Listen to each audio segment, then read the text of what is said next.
Let's do a quick recap, Sandeep, for the week before we go forward. So for the week, someone said that you'll have the dollar index that will be at a multi-year high, 2-year high. You have the US yields that are at multi-month high, and you have the crude oil prices that are a multi-week high. And yet we ended high. You'll say, what are you talking about? So the Nifty ended with a gain of close to around 1%, even though the global Q is a little bit weakish.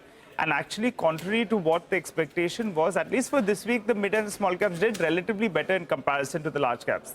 For the year, it could be a very, very different story. And I think the odds are that the large cap names will do better than mid cap, as Sandeep as well alluded to. What did well this week? Well, you had ONGC that did very, very well. Select auto names, Eicher Motors, Maruti, well, they did very, very well in trade. And Tata Motors as well bounced back, particularly on the last day of the week, was up more than 5% or thereabouts. There were hated names, Nimish, a couple of them that have been underperforming, Bajaj Finance, Bajaj Finserv, both of them were up close to around 8%.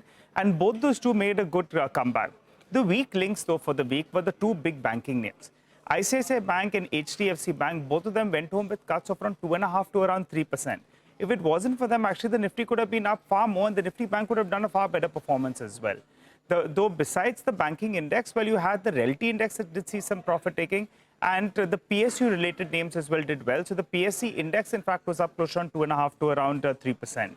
The trends in the economy very, very mixed. GST collections quite subdued. But you have select updates coming in from auto names, coming in from these retailers. Well, they were, in fact, very, very impressive, and those stocks did quite well. What to track from here on? I think from next week, we'll get back to full participation with regard to, the institutions coming back, foreign investors as well coming back. Q3 earnings is going to be important. The central bank action as well is going to be important.